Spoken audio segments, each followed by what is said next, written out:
right, hello friends, welcome in to this Tuesday edition of Talking Sports at Work. I am your host, Eric Pursley. If things sound a little different today, it's because I'm talking over the Bluetooth instead of on the AirPods. I usually try to do, well, I always do the podcast and the AirPods because I feel like it makes things sound a lot clearer than trying to do it on the Bluetooth of this vehicle. But I've been having some technical issues with my AirPods. For some reason, they're not charging properly, or they're just dying when they're in their case. And that happened. I bought a new charging case thinking that would solve the issue, and it seemed like it did for a short time, but now it's back to doing the same thing. So I guess the problem are the actual AirPods. And that really, really sucks, obviously, because I am not in a position to buy new AirPods. Those things are just stupid expensive. But yeah, that's where we are right now. But I did a little test segment there, and it sounded okay. So I hope everyone can hear me. I hope everyone's having a wonderful week so far. I am having a surprisingly good week so far. This is usually not a great time for me. Fans of the show know that I'm not a summer person generally, but this summer's been, well, it's not even summer yet, but it almost is. But, you know, this one's actually been pretty awesome so far because we've got the pool open, and the kids and I have been having a lot of fun with that. We've been doing a lot of stuff outside, and yeah, it's been good so far.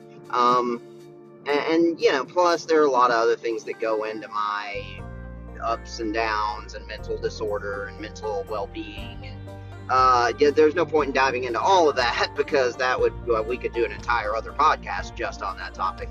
But yeah, for whatever, I'm doing okay. The other reason, though, that normally this is not a great time of year for me is my birthday is coming up. It's in 2 days, actually, day after tomorrow. And, you know, as anyone knows who's, you know, over like, I don't know, 30 or 29, birthdays just start to not be a good thing after a while.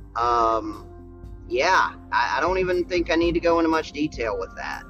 It really, you know, it's something that when you're younger, there's so much to celebrate. You're getting older, you got your whole life in front of you, and everything's awesome, and the whole day is about you. Everybody makes everything about you. You get gifts, you have a great party, everybody's ensuring you're having a great time. And then when you get older, and especially when you have kids, the dichotomy, whatever the word I'm trying to think of, it just flips on its head. And so now it's becoming about you smiling and trying to make everyone else believe that you're enjoying your birthday. And, you know, trying to, you know, have a good time and make all your friends and family feel special, that they are, because they're trying to make you feel special, and you don't want them to feel like they failed in that, obviously. So it becomes more about, you know, you just trying to put on a happy face and make sure everyone else has a good time. And so, but yeah, anyway, my birthday is in a couple of days. I'm just gonna survive it like I normally do. And then this Saturday, I believe, we're going to have just a little, we're calling it a pool party, but it's, you know, it's just going to be mostly us at the pool having fun and, you know, swimming and maybe eating burgers and stuff outside. But, you know, it's exciting. And well, it's mostly for the kids. I mean, we're calling it my little birthday pool party. Sorry, I got off topic right there because there's a state trooper sitting on the side of the road and I was going kind of fast. But anyway, yeah, it'll be fun. And I've debated on whether or not I want to invite any other people to it. I'm leaning towards probably not. But if nothing else, you know, it'll be fun to have me and the kids and my mom and Mimi and Uncle Steve, and I think Jack's friend Memphis and his dad are going to come over, and they're fun. We like them, and I might tell my cousin about it, and you know, if he wants to come and bring his kids, but he hardly ever comes to anything. But you know, I don't know. We'll see. But either way, you know, it should be a fun thing, and it'll be over before long.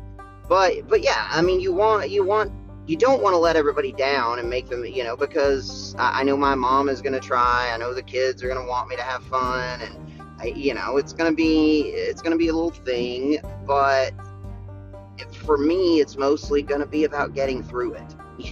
I mean, that's just how it is when you're older. And so, but yeah, either way, me and the kids at the pool in the summer, it's hard to really go wrong with that. So we're gonna have fun, and yeah. But either way, what I was saying is that despite me not necessarily being a summer person and not enjoying my birthday, I've still been in a pretty good mood over the last few days, and there have been a lot of reasons for that, I think, but yeah, all in all, I'm doing better. I go through ups and downs. I just always do. And right now, I'm in a pretty good spot. There's some stuff to look forward to, which is always very important to me. House of the Dragon comes back on. We've also got Father's Day. Holy shit, that's the next day. Crap. I didn't even think about that. I mean, I've always known that my birthday is right before Father's Day, but I didn't think about the fact that we're going to be doing my little, quote, birthday party on Saturday, and then the very next day is Father's Day.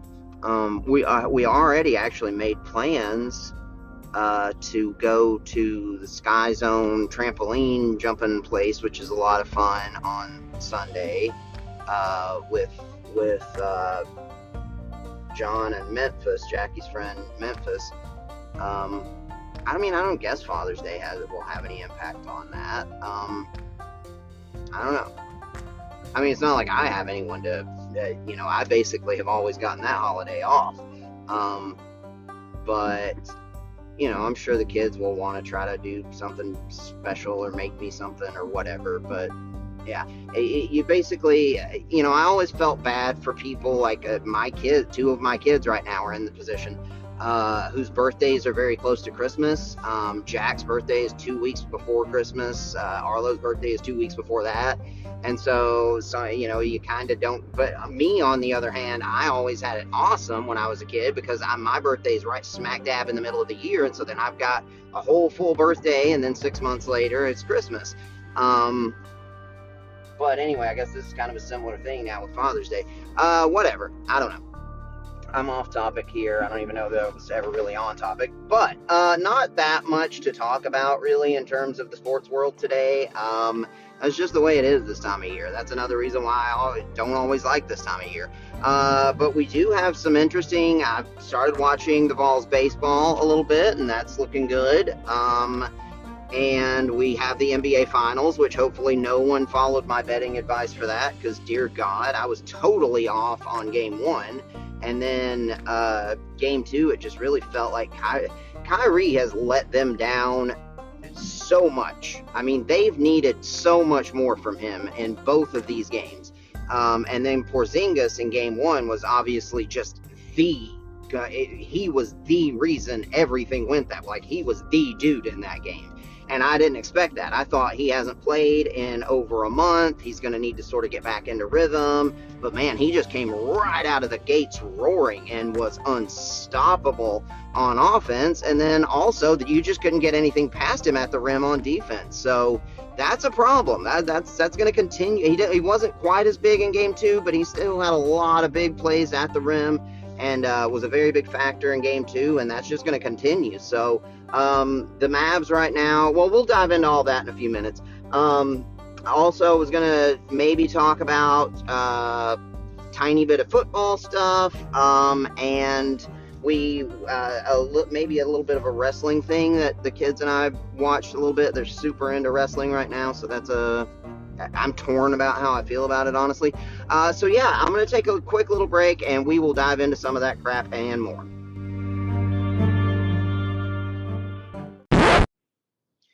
Alrighty, folks. So first things first, the finals, Game 3 is tomorrow. Was it tomorrow? Yeah, it's tomorrow. And the Celtics, I gotta admit, I did not expect Game 1 to go that way at all.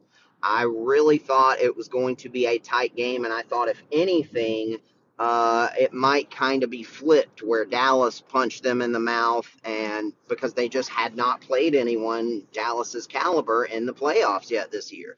But it's an experienced team now. They Drew Holiday, I think his contributions cannot be understated, bringing that sort of championship mentality and DNA and leadership, and obviously being such an excellent defensive guard, and was scoring in a big way in game two as well. Porzingis looks like the absolute best version of himself, which is also a surprise. And I think the flaws with Dallas have been very, very clearly shown and exploited. And it's basically that if Kyrie's not going and they're not getting some surprise big contribution from PJ Washington or Lively or Gafford or someone else, then they're very beatable. Luka can't beat an NBA Finals opponent by himself. You can't stop him. I mean, he's going to do what he's going to do. But the Celtics are good enough as a team to where they can withstand that. I mean, you look, and Jason Tatum has not been much of a factor, not what you would expect from him. Jaylen Brown, I think, had a really good game one and a pretty good game two, but nothing spectacular. But, they're just so deep. They've got so many, they've got 6 high caliber starters, really.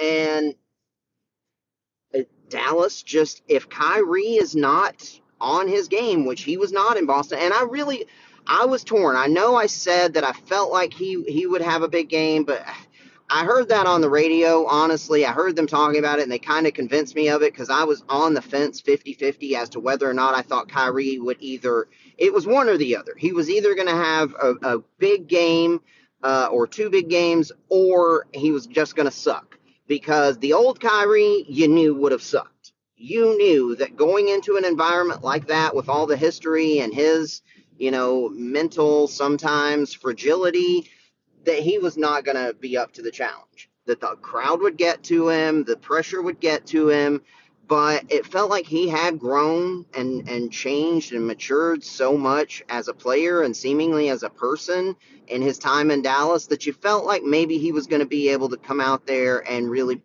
play like great Kyrie, in spite of the Boston crowd and all that. But no, that was not the case at all. He just came up short in both games. He was terrible in game one, and he started off okay in the first half of the first quarter in game two, but then he just kind of faded away, and yeah, they need more from him. Now, the good news is that they're going back to Dallas, and I do expect Dallas to win game three. Right now, it's almost a toss-up. I think when I looked, Dallas was a 1.5 point favorite, so that's like almost a toss-up. But you know how it goes. The role player guys are going to play better at home, and outside of outside of Luka and Kyrie, they've got a bunch of really good role players on that team. Guys like Washington, guys like Gafford, guys like Lively, guys like Derek Jones Jr. These are all guys that you expect will have, as well as a lot of the bench guys, that you'll expect to have much better games in 3 and 4. And plus, I honestly expect Kyrie to have a better game in game 3, given that now he can go back to a favorable crowd and sort of get that Boston pressure off of him for a little bit. So I really do think that Dallas is probably is going to win game 3 and maybe game 4. But, it's just we've seen which we knew already, that top to bottom, Boston was the superior team. But it had felt like Dallas had already taken down a couple of superior teams, maybe even 3 teams that they were underdogs against in these playoffs, because of the unstoppability of Luka and how great these role players, especially the 2 bigs, were playing, and PJ Washington making threes, and Kyrie having big contributions. They had been able to take down the Clippers, which I think they were underdogs in that series. Then they took down the Nuggets, which they were definitely underdogs in that series. Then they took down the Timberwolves. They were underdogs in that series. And so, it just felt like, especially given that Boston has not really had any sort of challenge yet in these playoffs, that they were going to come up against this red hot Dallas team and they were going to get punched a little bit. But no, the quality of Boston and their poise and composure and maturity just really has shined through in these first two games. And yeah, I mean, it's definitely their series right now. Now, if Dallas wins these next two and kind of holds serve, then we'll see. But right now, the Mavericks are on the ropes and they've got to figure some things out. Now, if they lose game three, then we know that it's a wrap. We know, that's it. Nobody ever comes back from three now, and it's never happened before. It's not going to this year. Or excuse me, from three, whatever. So, game three is obviously a must win in the absolute most literal definitive sense of that phrase. It is a must win game for Dallas if they want to have any chance of continuing. I think they'll come out prepared. I think being at home is really going to help their guys. And, like I said, it's definitely going to help the role players. It always does. But I think it's also going to have a big impact on Kyrie being in Dallas as opposed to Boston. Now, what's that going to mean for the rest of the series? Who knows? But right now, they don't need to worry about anything other than winning game three. Now, I did take my own advice on the money line thing, at least, and I told you guys on the episode before that, I would look at maybe some player props, but I probably wouldn't do many of them. And I only ended up doing the one thing that I said I was definitely going to do, which was taking the Dallas money line. I did it on both games, and I obviously lost on both games. I'm not going to do that this time, not because I don't think they're going to win, because I do think they actually are going to win game three, but just because, they're the favorite right now, so it's not going to pay off as well. If I do end up betting, I might do like maybe the Dallas money line and Luka over. See, but even that, you could take like Luka's point total is probably going to be around 30, but I don't think he's going to need quite as much at home. So I don't even know about that. Maybe I do maybe there'd be a good parlay to take with like Dallas and Kyrie over 20 points. That might be something because I do expect him to have over 20 in this next game. That might be something, but yeah, I mean, you saw how much my advice is worth. So, yeah, don't buy too much into it. I'm just basically telling you guys what I'm thinking I probably will do at this point. If I do bet on it, it will probably be something along those lines, and I'll look at it more closely by let's see, what is tomorrow's the game? Yeah, I'll look at it more closely over the next day or so, whatever, before the game. And if I come up with something good, maybe I'll let you guys know. Maybe I'll hop on YouTube or hop on here or something. But right now, that's just what I'm thinking. Probably do a Mavericks money line and maybe add in like a Kyrie prop, or I don't know, like see what the point total is maybe for PJ Washington, because he did look really good in game three. Something like that, or maybe, Luka points, assists, and rebounds, but depending on what that number is. Or if I could, maybe see what the odds are on like a Mavericks win and Luka over 26 or something. Because, yeah, he's still probably going to get that much at least. But, yeah, we'll see. What else might there or maybe even move it to an alternate spread where I take, like, Dallas and at 3.5 and see what that looks like. Because, I've told you guys before, I just do not, I don't like betting bets that are under 1-to-1. I just don't. It's hardly ever worth it for me.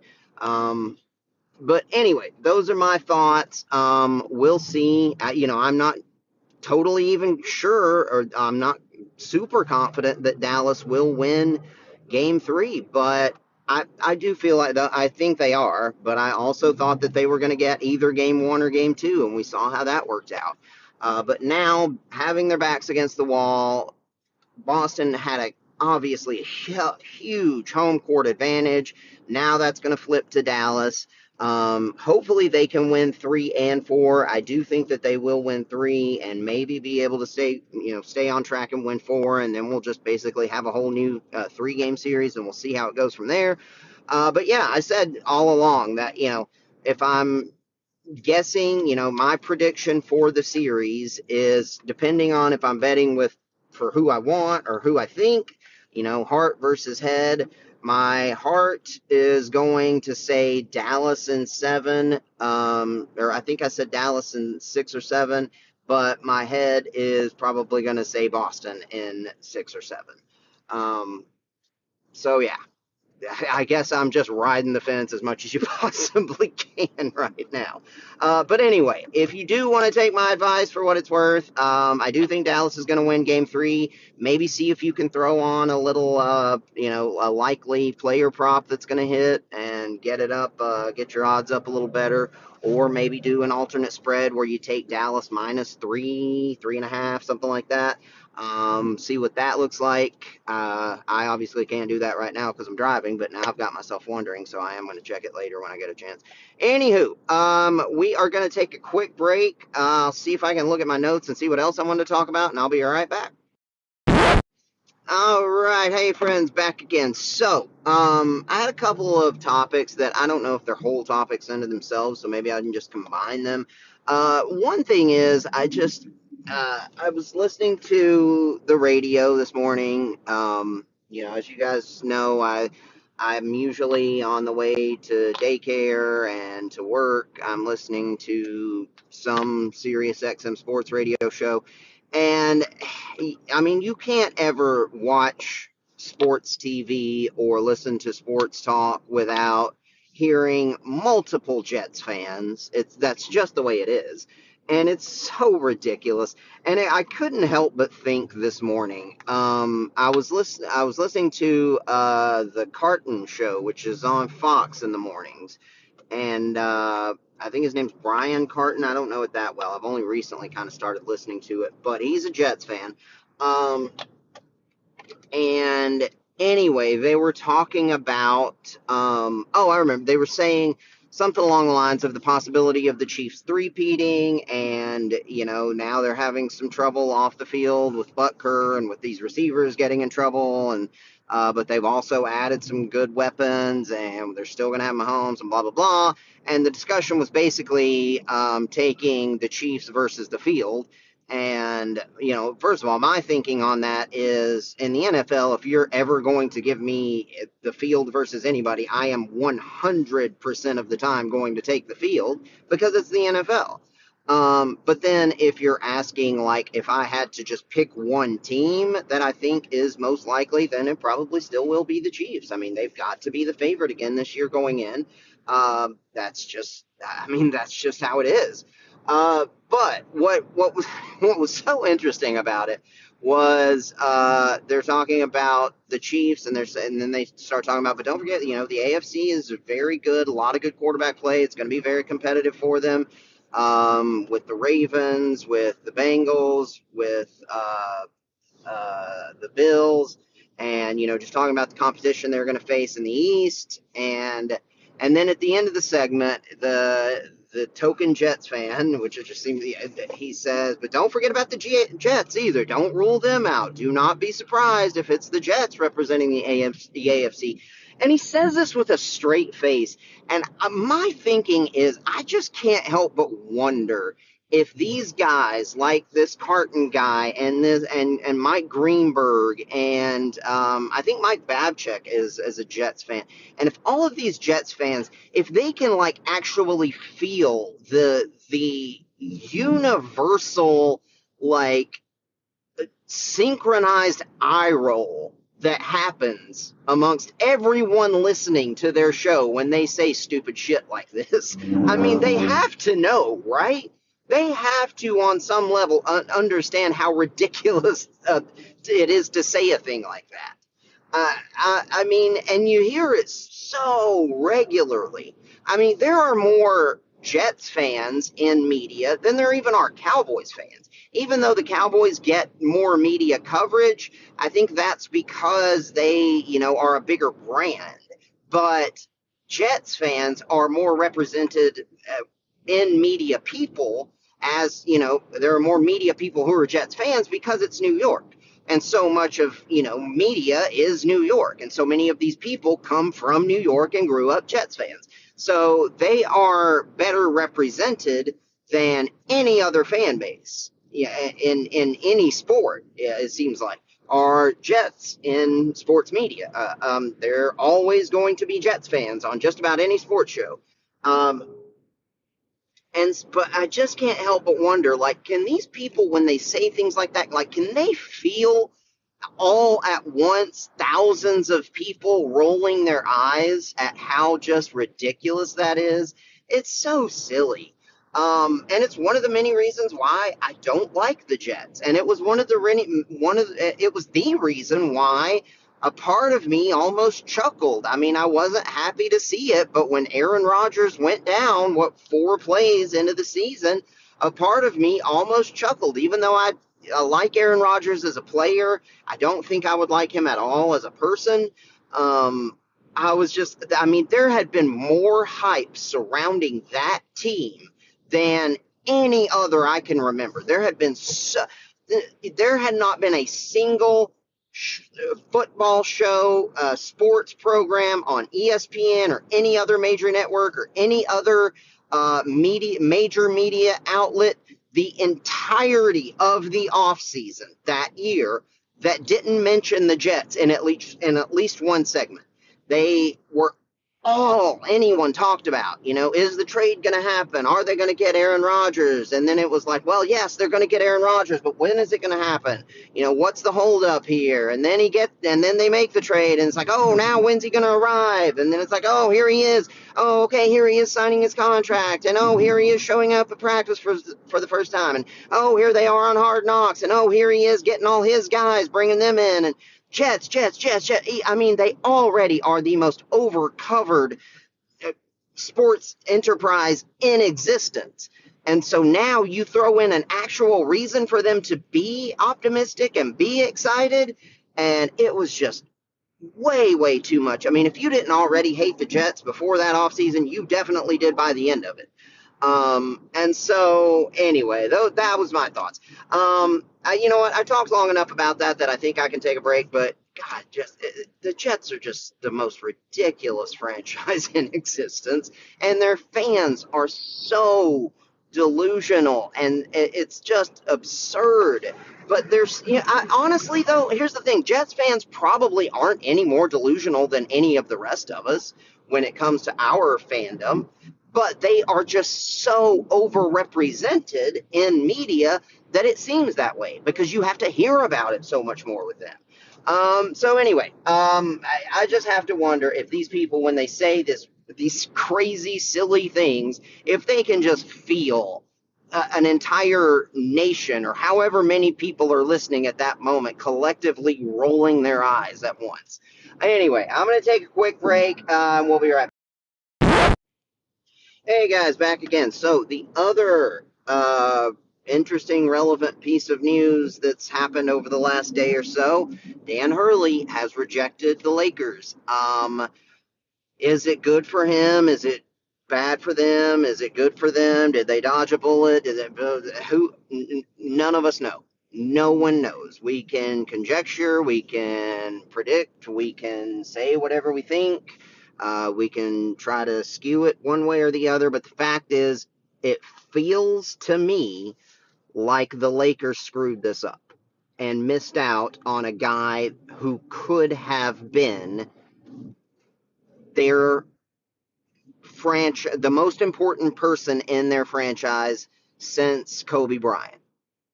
I mean, really, this guy's potential as a coach is obviously through the roof. There's no one else even to compare to him right now. He's won 2 back-to-back national championships with 2 different rosters with a team that was really in flux and a school that, had once been a sort of a blue blood in basketball, but was going down the toilet when he took over. And he's become the face of college basketball. He is just, it seems like right now, one of those generational type coaches that is going to come to be a big part of the sport for a long time. And it feels like the Lakers had an opportunity, but it seems like they lowballed him. Like it really did. Now, the offer was, I don't remember exactly what I wish I could look it up. I mean, it was an offer that seems like a good amount of money, like a lot of money. But if you look in relation to the other NBA coaches who have signed contracts over the last year or two, it's probably would have put him making like I don't know where it would have ranked, maybe fifth or sixth or seventh, but it wouldn't have been in the top handful of, per year average salary. The length of the contract was nice for a first time NBA coach. I think it was 6 years, but per year it was like 11 million. Now that's a good bit of money. But if you look at the contracts that, Ty Lue, Monty Williams, Tom Thibodeau's about to get one probably, and all these top-notch coaches in the league have gotten over the last year and a half, whatever, they've all been well over that number per year. And so if you're trying to lure this guy away from an organization he loves, an organization and a sport that he has been super successful with, to make him go from college basketball, where he's building a dynasty, to make the leap to the Lakers, which, while it's the Lakers and has all the mystique and, is the marquee franchise in the sport, God knows there are questions and problems with the Lakers right now. And you're trying to lure him away. You need to make him an offer he can't refuse, basically. The money should not even be a question. You're the Lakers. I mean, the Pistons, the Detroit Pistons, the lowly, pitiful Pistons just gave Monty Williams a record contract to try to come in and rescue them. And you are the friggin' Los Angeles Lakers? And you're saying you can't afford to pay this guy, this possibly generational coach, this guy you're saying you're going all in for, you're going to make this big move, you won't even match the contracts that the Pistons. Now, I get that Monty Williams in the NBA is more of a proven commodity. Ty Lue in the NBA, all of these guys in the NBA are more of a proven commodity than Dan Hurley, but you're trying to lure this guy away from somewhere he's happy. You're going to have to overpay. You're going to have to make him the kind of offer that shows how much you want him. The 6 years at 11 million per is not all in for the Los Angeles Lakers. It is not that kind of offer. And so, before this, I had said I would have been a little insulted at the offer he got from UConn, which was going to make him the third highest paid coach in college basketball, because it feels like he deserves to be the highest paid coach in college basketball right now. I would have been a little insulted by that. But then you see what the Lakers offered him, and it feels like, my God, if he was going to be insulted by an offer, it would have been that one. I don't know, man. But we know that Lakers ownership and management has just been, to say it's questionable would be complimentary. Ever since Dr. Buss died. I mean, it's a whole other topic. And especially since Kobe retired and they didn't have that guy anymore. I mean, getting LeBron was a huge, huge deal. And then making the trade for AD was a huge deal. And they were able to go in and win a championship in that bubble year. Now, would they have won it had it not been for COVID? I think the general consensus is probably not. But, they did win it. It doesn't matter. There shouldn't be an asterisk by it. They won the championship that year. But outside of that, outside of getting LeBron and winning that championship, the last 15, however many years, have been not good for the NBA's marquee franchise. And this is just another example of poor decision making. And I mean, first of all, one of my first thoughts when I heard this is, why is this information even being released? Like when they were first saying that they were going for Danny Hurley, it was like, why? Oh, okay, well, are they close? Are they ready to sign a contract? Are they negotiating? And then you find out, well, no, basically they haven't even had any serious talks with him so far, it sounds like. And so my thinking was like, well, then why the hell do we know this? Who would have released this information if they haven't even gotten close? That was a mistake. And I think that was intentional. I don't think that that was just some leak that it got out there. I think that was intentional.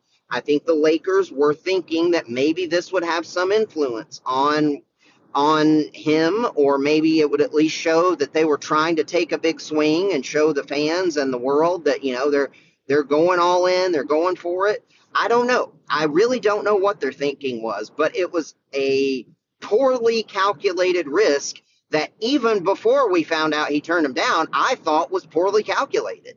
Because my thinking is, well, if you haven't even really had serious talks with him yet, and I mean, he's in a great position right now where he's very happy, why would you release this? It seems like there's a very high chance that he's going to say no. Why would you even let this information get out?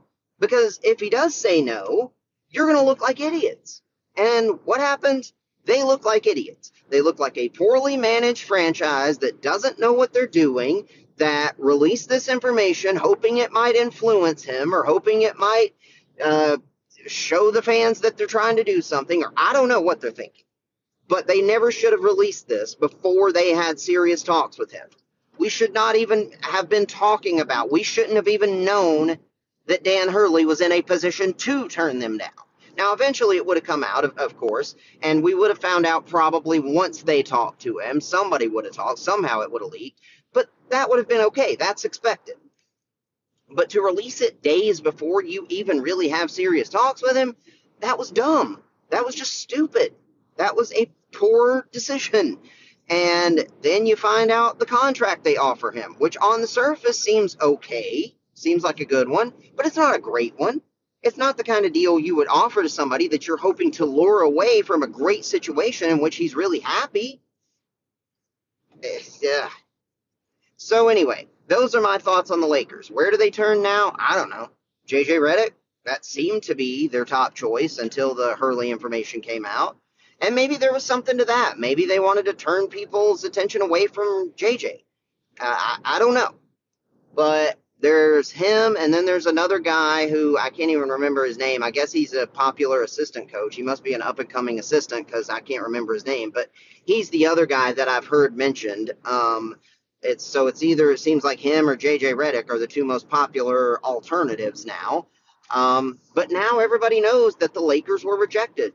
The NBA's marquee franchise, which has already had questionable leadership for years now, has now been shot down, and just takes another blow to their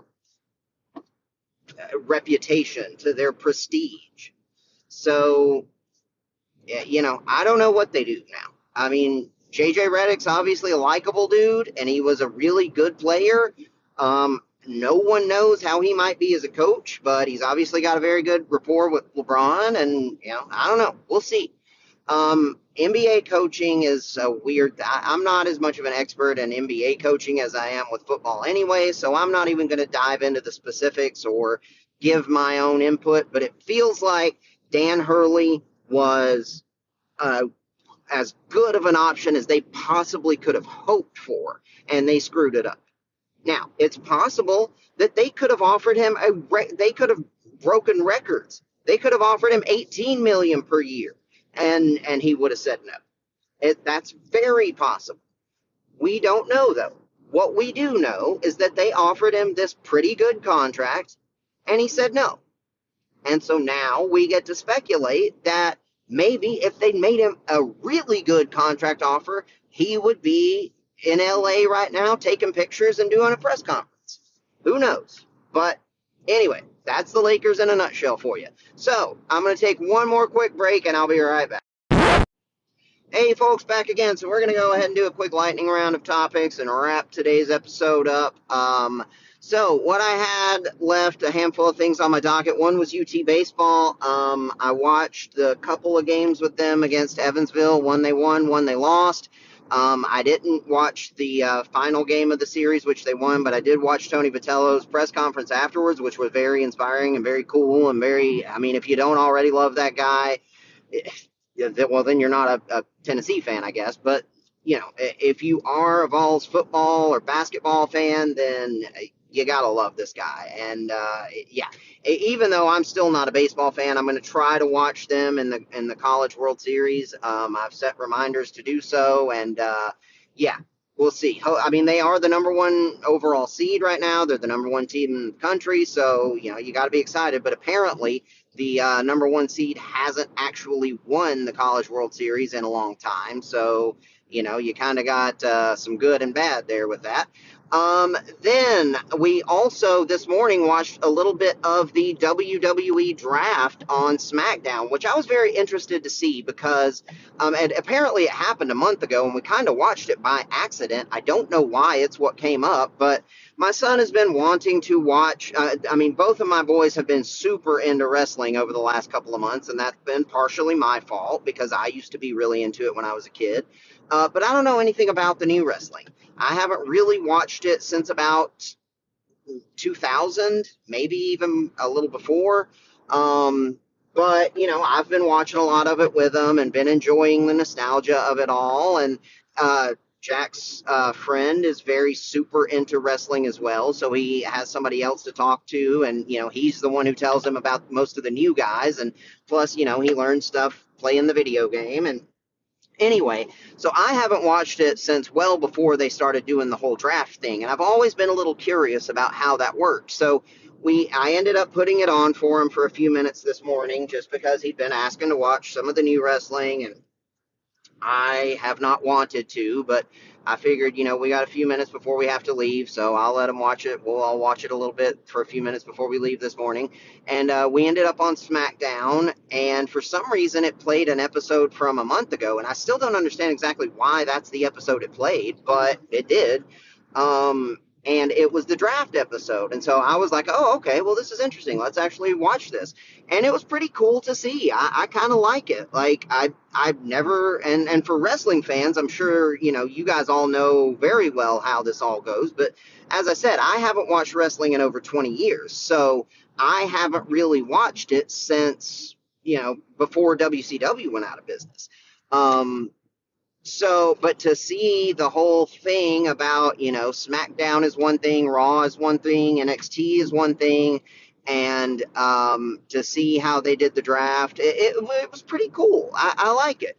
And a part of me would like to be able to get into wrestling again and you know, continue to, you know, share this interest with the boys. But then the bigger part of me is like, man, I can't get into this new stuff. I think it's just more of a thing that's, it's really cool when you're a kid, but when you grow up, it's not so much anymore.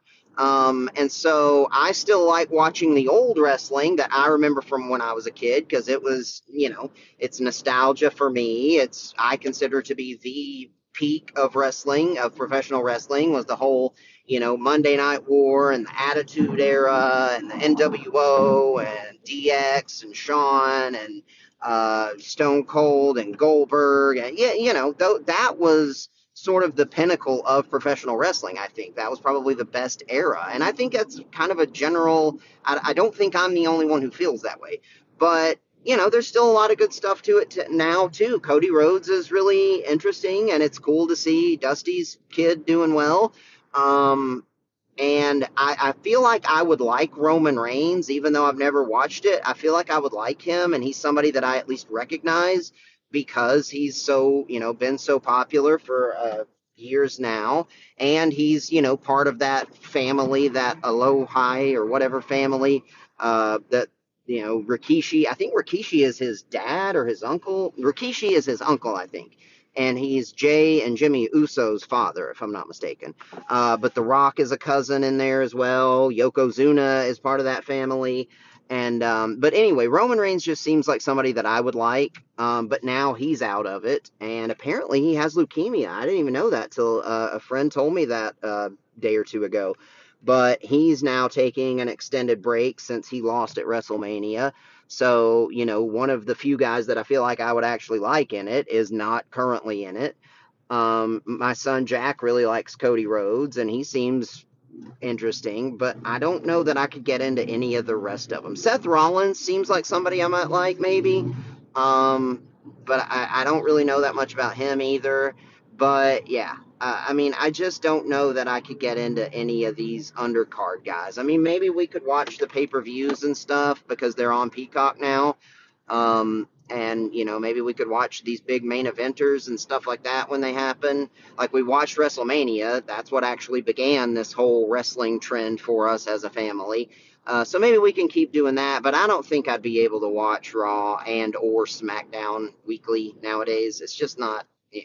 Anyway, but it was really cool to see that draft thing, and it was cool to see Triple H on there. And I think that's a very interesting and cool thing that they're doing. So, what else did I have on my list? Oh, there was one thing that I was going to talk about very briefly, which was kind of in my notes, I wrote my own hypocrisy because it's something that I was thinking at my kids' daycare. The woman who owns it, I've known her for almost my whole life. I've known her since I was in my early teens. And she was at times almost like a second mother to me because I dated her daughter all through high school, and I spent a ton of time at their house. And she has had a daycare that she used to run out of her house. And so I was, involved. I sort of helped with that and was around that a lot whenever I was younger. And now she has expanded, and she's, the business has grown, and it's like a full-fledged, one of the, if not the best, maybe daycare in town. Um, and all of my kids have gone there, well, largely because of my relationship with her. And so she was still very involved with the business up until COVID, when her husband got very sick and barely made it. He was on a ventilator for a while and did not seem like he was going to make it. And ever since then, she's dedicated a lot more time to being at home and not being as involved with the business. And she's had this manager take over in her place. And the manager is somebody who I feel like I've had some run-ins with her. Like, I feel like she's probably really good, like, as a manager. Like, I feel like she's probably really efficient in terms of office management and, probably, schedule and payroll and payments and things like that. But she's not quite as good with the kids and the parents. She's a little bit on the serious side. And, with the daycare teacher, you want them to be more bubbly and positive and whatever. She's not so much that way, and she's a little bit no nonsense, and, so whatever. But the bigger problem I think that I had was that when Lisa was there, I always knew that my kids got special treatment because they're my kids. I know that. Because, I mean, I remember whenever I was a teenager and I would help with the daycare, because I actually did my senior project there, which is basically like if your senior year in high school, if you've completed most of your classes, which I had, they let you do a senior project, which is basically like where you can go to work somewhere, or you can go be an intern at a company, or you can go do something at a local business. So, my girlfriend and I at the time just went and, did our thing at her mom's daycare. So I was around it a lot, and she does play favorites, and that was one of the things that kind of irritated or kind of bothered me. I wasn't crazy about at the time, was seeing that she did play favorites, not to like an extreme level, but it was pretty clear that she had favorites. And so that was one of the things that I really loved about not just that this is maybe the best daycare in town, but also that I know that my kids are going to be some of her favorites. And so when she was there, that was awesome. But now that she hasn't been there that much, it's kind of sucked. And now she's back temporarily because I think the manager is on vacation or something. I'm not sure why she's out, but Lisa, the owner, is going to be there for all of this week. And it's just been immediately sort of back to that clear, she loves my kids, and I feel better about leaving them, and I feel like my kids are more special. And it's just been like, she was outside when we arrived today, and she just went straight to the car and started getting sis out and helping me, with that, just because, it's almost like family with her. And I know that my kids are going to get special treatment when she's there, to at least a little degree. And so it just got me to thinking about how that's kind of a little hypocrisy for myself, because it also made me think about something I've always wondered about myself, which is, I have these very pro-labor socialist ideas that I've always, have always sort of been my uh, ideology, and especially my economic standpoint has been pretty far left. And I've always wondered, though, like, is it because I believe these things are like morally correct, or is it because it's what benefits me? And I've wondered, like, if I had been born into wealth, would I feel differently? And to tell you the truth, I don't know. I never have known.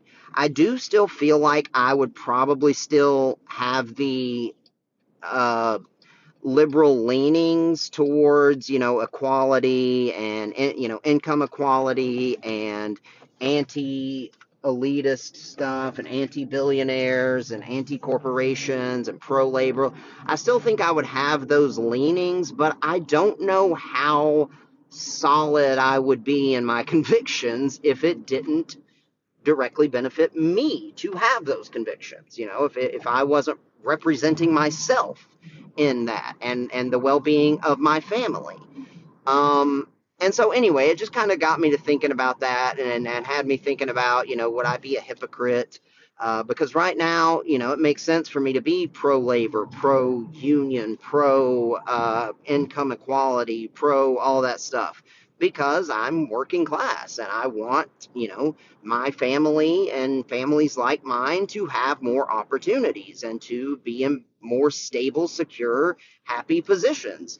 But I've always wondered, like, if I was not in this situation, if I was maybe more in an elite, or even like a, not even like like a rich status, but like more wealthy, more even just upper middle class, if I would have some of these same ideas or feel so strongly about them. And I don't know.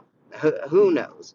You know what? And really quickly, that brings me to another topic that I really need to talk to a real person about, because it's something that has irritated me forever, but it's something that I need to get past. And I don't even know if I have time to go into this in detail, but like, there are times, and I don't even know if I should want to say how, be too specific about anything. Let me take a drink of coffee here.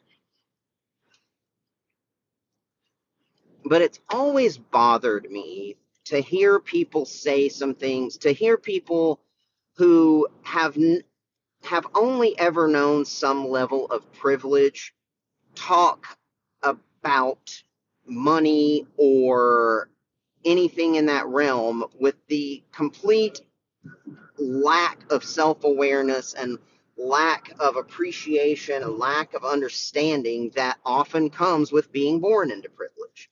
And I'm not talking about like rich. I don't even know anyone who's rich.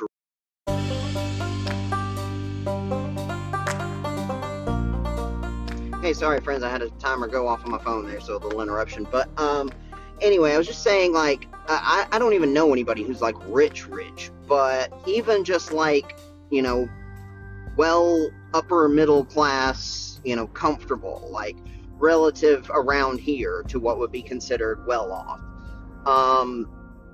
And I interact with a lot of these people. I'll just go ahead and say it. In my meeting that I go to regularly, my online Zoom AA meeting that I go to most days, there are a lot of people like that in that meeting. And there are a lot of them who are very well educated, a lot of them who are very successful, a lot of them who are, pretty well off when it comes to money. And that in and of itself does not bother me. Now, people being like uber rich, that's another topic. But, I don't think that billionaires should be a thing and blah, blah, blah. But, people who are just, doing well for themselves and upper middle class, that's fine. What does bother me are the people who were born into a well-educated family and had more opportunities presented to them, people who were born with some level of privilege and some level of wealth and opportunities that many of us don't have. And they don't seem to realize or understand that. Sorry, I'm stepping out of the car for just a second so I can pee. I gotta pee really bad. So you can probably hear me peeing right now. But I wanted to keep talking while my thoughts are going. But anyway, the people, that's what bothers me, is not people who have worked to achieve what they have, but people who have been given a lot of opportunities and simply just maybe, rolled with them.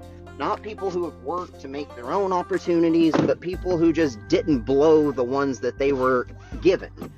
Opportunities which working class people generally do not have.